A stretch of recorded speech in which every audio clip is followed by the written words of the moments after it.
Hi guys, hope you're well, and today we're talking about a sterling timepieces watch, the Gibson.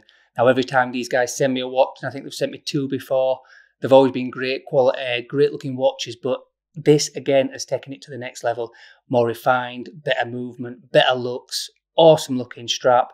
So the only thing that you're going to have to say about this instantly is that it's a homage, even a direct copy to an IWC. If you can get over that fact, keep watching.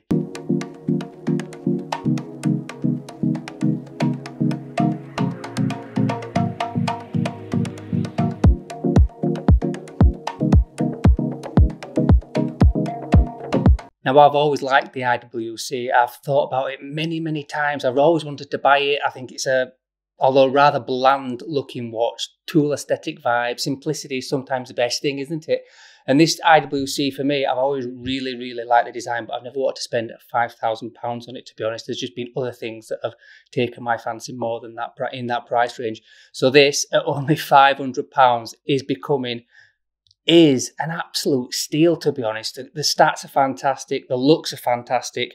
So for me, if you want that IWC vibe, but you're not quite sure you want to spend £5 on something, go for something like this. You're getting exactly the same feel, to be honest. 40mm case, 11mm thick, 20mm lugs, really wearable stats, guys. It's a really comfortable, good looking, well-sized watch.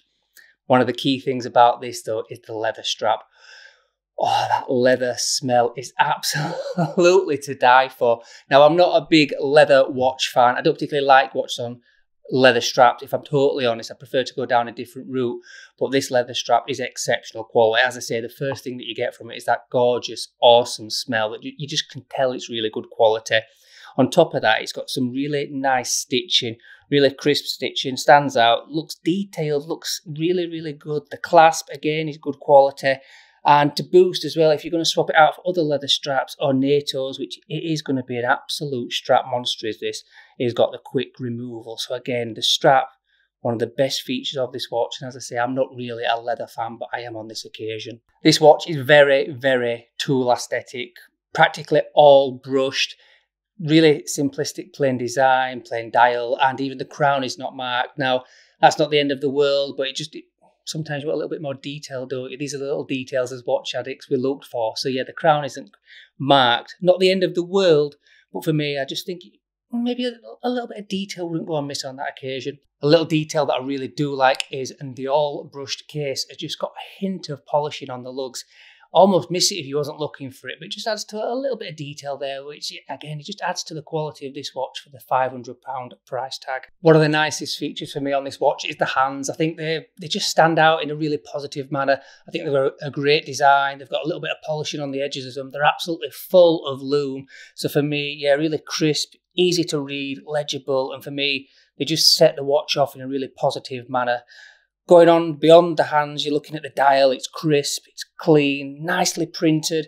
It's got the 1 to 12, which I think really legible, and then you've got the minute track around the outside, and at 5-second intervals, it's got the numbers. And again, it's just really crisp, nice, well printed, but on top of that, it's very legible as well. Now, as I say, I'm not really a leather guy, but the one choice that I would not pick is canvas. Canvas is actually worse than leather for me, and unfortunately, that's the second choice on this watch. You get a leather strap, which for me is an amazing quality, and then you get the canvas one. So I haven't really worn it on the canvas one. It's got the easy link to chop it in and out and swap it out again, which is good. But for me, canvas, it just devalues the look of the watch for me a little bit. I think on leather, it looks quite an expensive watch, but yeah, I don't like the canvas. So unfortunately, that's a negative for me. I don't particularly like the canvas.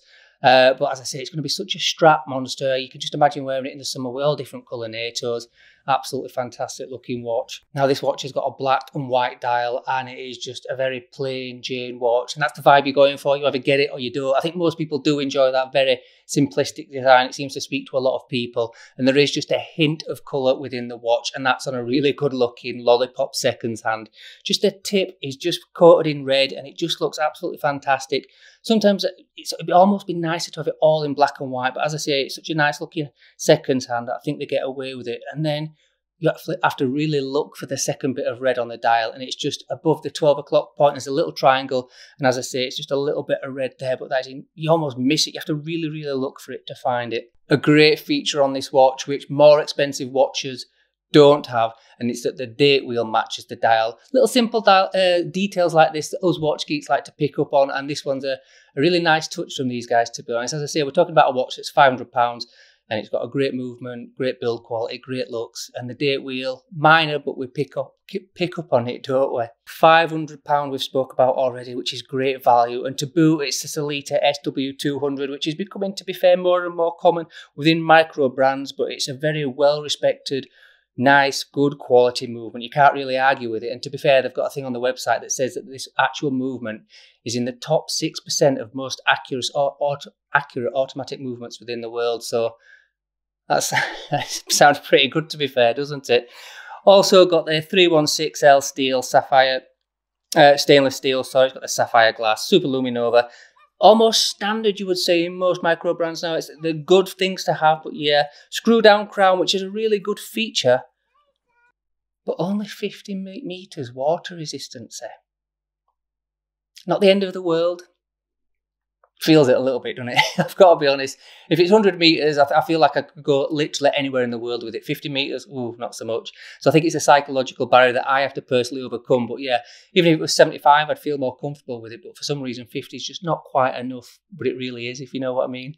This watch has also got the quick release, which it makes it really good, because for me, I go through days and weeks where I like to be change my watch up and change it daily, put a NATO on it, put a different strap on it. So to have that ability to flick it on and off dead easy without a tool, just your little long fingernails. Right, I'm going to be honest. Apart from the canvas strap, there is nothing that I don't like about this watch. I've thought about trying to find something to critique that I don't like, but 40mm, decent movement, legible, decent lume, good looking, comfy. What is not to like? I can't think of anything. So if you think of something on this watch that you don't like, I would love you to point it out in the comments, because for me, no watch is perfect, but if you're into this kind of watch, it's frigging ideal. So for me, I've got some really expensive watches. I own Rolex, Omega, prestigious brands ultimately. Unless you're really into watches, you've probably never heard of these guys. But for me, this Sterling timepieces watch is coming on holiday with me. It's going to sit in the same case as a Rolex Datejust, and for me, I can just see myself wearing it by the pool. I know you're thinking, well, no, that won't work. He's got a leather strap or a canvas strap. I'm actually wearing it on this Artem sailcloth strap, so it's waterproof. It's got the Omega style clasp as well. So for me, this combo of the Artem strap with the watch, the perfect summer watch, the perfect beach watch, the perfect go anywhere, do anything kind of watch, and it's going to be a great asset on my holiday. Right guys, that's the review over. Just a few key facts. Do you like the watch? Could you see yourself spending £500 on a micro brand? I think with micro brands, you get it, you like it, you want to experience them, or you just think they're homage, they're a copy or the naff. So it's Marmite, isn't it, ultimately? Let me know where you sit on this subject, and I'll see you in the next one.